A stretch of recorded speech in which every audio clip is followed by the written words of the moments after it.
Right, ఇక breaking news చూస్తున్నాం. Singer Chinmayi చేసిన వ్యాఖ్యలపై నటి కరాటే కళ్యాణి తీవ్రంగా స్పందించారు. చిన్మయి గారు, మీకేం పని లేదా అంటూ ఆమె ప్రశ్నించారు.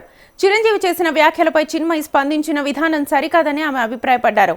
స్వయం కృషితో ఎదగాలని చెప్పడం తప్పు కాదని, ప్రతి ఒక్కరూ తమ శక్తి మేరకు కష్టపడాలని అన్నారు. ప్రతి మొగాడు చెడ్డవాడే అన్నట్లుగా మాట్లాడడం సరైంది కాదని కళ్యాణి అన్నారు. వెధవలు ఎక్కడైనా వెధవలే కానీ అందరూ అలా ఉండరని వ్యాఖ్యానించారు. కొందరి తప్పుల్ని అందరిపై రుద్దడం న్యాయం కాదని తెలిపారు. మీరు ఎవరి గురించి మాట్లాడుతున్నారో క్లారిటీగా చెప్పాలని చిన్మయి కోరారు. మనం కరెక్ట్గా ఉంటే ఎలాంటి ఇబ్బంది ఉండదని, మంచి ప్రవర్తన ఉంటే ఎవరు ఏమీ చేయలేరని చెప్పారు.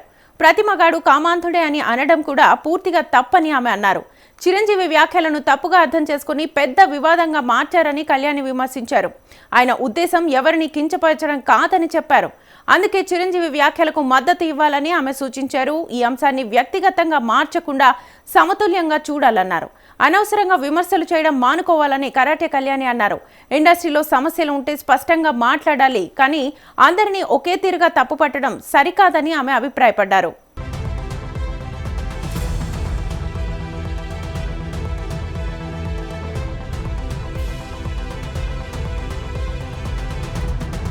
ఈరోజు నాకు చాలా ఛానల్స్ నుంచి చాలా చిన్మయి గారు ఏదో మాట్లాడారు. చిరంజీవి గారు నిన్న ఆడపిల్లలు ఏదో స్వయం శక్తితో ఎదగాలి, కాస్టింగ్ కౌచ్ లేదు, అది ఇది అన్నారు. దాని గురించి మీ స్పందన ఏంటి అని అడిగారు. నేను ఒకటి చెప్తానండి, చిన్మయి గారు మీకు పనే లేదా? తెలుగు ఇండస్ట్రీలో ఎవరేం చేస్తున్నారో అదే పనిలో చూస్తున్నారా? ఏం చెన్నైలో మీకేం కనబడట్లేదా? చెన్నైలో ఉన్నవన్నీ ముందు చక్కబెట్టి తర్వాత ఇక్కడ రావమ్మా. ఒక్క మాట చెప్తా, స్వయం కృషితో ఎదగండి, అప్పుడు మీకు ఎవరు ఏమీ చేయలేరు అనడం తప్పేమైనా కనిపించిందా మీకు? కాస్టింగ్ కౌచ్ లేదు అనడంలో తప్పేమైనా ఉందా? అవునండి, ఇష్టం వచ్చినట్టుగా విచ్చలవిడిగా మనం ఎలా పడితే అలా వెళ్తాం, ఎలా పడితే అలా ఒళ్ళంతా చూపిస్తాం, ఎలా పడితే మాకు నచ్చినట్టుగా మేము ఇష్టం వచ్చినట్టు తిరుగుతాము అంటే ఆడేదో పిచ్చి పిచ్చిగా వాగితే పిచ్చి వెధవలు చాలా ప్లేసుల్లో ఉంటారు. ఒక ఇండస్ట్రీలోనే కాదు, ప్రతి ప్లేస్లో ఉన్నారు. ఆఖరికి తాపి పని చేసే దగ్గర కూడా ఉన్నారు. అలాంటి వెధవలందరినీ మీరు ఆపగలరా? అలా అని చెప్పి ప్రతి మగాడు వెధవే అని మీరు అనగలరా? ఏం మీ నాన్నగారు మీకు జన్మనిచ్చారు, అందులో మగపాత్ర లేదా? అలాగే మీ అన్న మీ తమ్ముడు కనిపించట్లేదా? ప్రతి మగవాడు కాదు. అలాగని చెప్పి ఇలా పిచ్చి పిచ్చి వేషాలు వేసే ప్రతి మగవాడు కూడా మంచివాడు. పిచ్చి వేషాలు వేసే వాళ్ళని వెనకేసుకురమ్మని కూడా నేను చెప్పను. వెధవలు ఎక్కడైనా వెధవలే.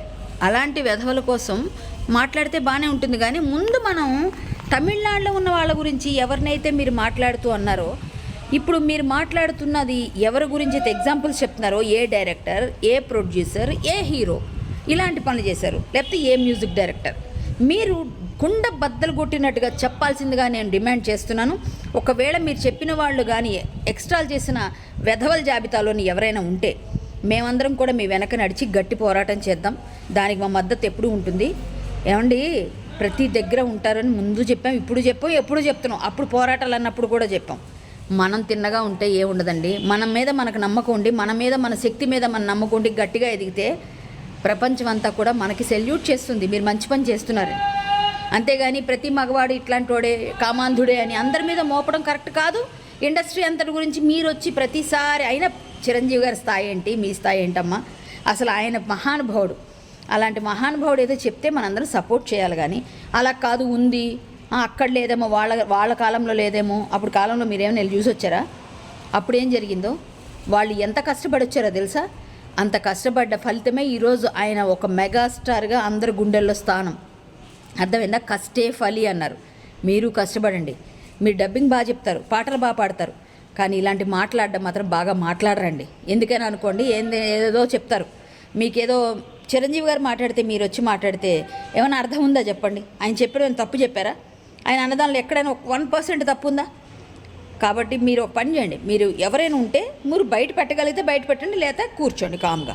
అంతేగాని ప్రతి దానికి తగుదనమ్మా అని వచ్చి నేను ఇలా చెప్తా అలా చెప్తానంటే ఆయన మనం ఆలోచించమా? మీడియా పీపుల్ని ఒకసారి అడుగుతున్నా. చెన్నైలో ఉన్న వాళ్ళందరూ ఏదో ట్వీట్ చేస్తే మనం ఇక్కడ ఎందుకండి దానికి అంత పబ్లిసిటీ ఇవ్వాలి? మన ఇండస్ట్రీ గురించి మాట్లాడుతూ ఉంటే మనం ఎందుకండి మాట్లాడడం? చెన్నై ఇండస్ట్రీ గురించో లేకపోతే ఇంకో ఇండస్ట్రీ గురించి మనం ఎవరైనా మాట్లాడుతున్నామా? ఎందుకు ఆవిడ గురించి మనం ఎందుకు ఇంత పెద్ద హైప్లు ఇచ్చి ఆవిడ గురించి ఊరికే బయటలు తీసుకోవాల్సిన అవసరమే ఉంది మనకి? ఆవిడ పనేది ఆవిడ చేసుకుని ఆవిడకుంటే ఆవిడ బయట పెట్టమనండి. ఒకవేళ నిజంగా అన్యాయం జరిగితే సపోర్ట్ చేద్దాం. అంతేగాని ఆవిడకి ఎందుకండి మనం ఊరికే పెద్దపీట వేసి చిరంజీవి గారు కదా మనకు కావాల్సిన వ్యక్తి, చిరంజీవి గారు కదా మంచి మాట చెప్పే వ్యక్తి. అలాంటి మంచి పనులు చేసే వాళ్ళకి మంచి వాళ్ళ గురించి కదా మనం మాట్లాడేది. అయినా అందరూ తప్పుడు వాళ్ళే అంటే ఏం చిరంజీవి గారి ఇంట్లో ఈరోజు వాళ్ళ కూతురు ఎదిగిన విధానం చూసి ఆయన చెప్పారు. అంతేందుకంటే మీ ఫ్రెండ్ సమంత లేదా, ఆమె ఎంత కష్టపడి ఎదిగింది ఆమె. ఎంతమంది ఎదిగారు, మీరు కూడా అలాగే ఎదుగుంటారు. ఏమంటే అనేవాళ్ళు ఉంటూనే ఉంటారండి. మనం తప్పించుకొని వెళ్ళాలి, లేకపోతే వాడి జోలికి మనం పోకూడదు. అక్కడ బురద ఉందని చెప్పిన తర్వాత బురదలో కాలు ఎందుకు వేయడం, తప్పించుకొని కడుక్కొని మనం వెళ్ళిపోవాలి. అంతేగాని బురదలోకి వెళ్తే కాలు కడుక్కోవాల్సి వస్తుంది. బురదను తప్పించుకొని వెళ్ళిపోవాలి.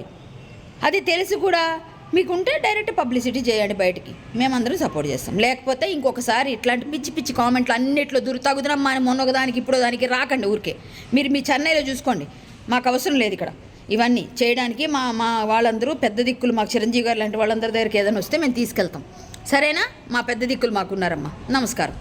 జై శ్రీరామ్.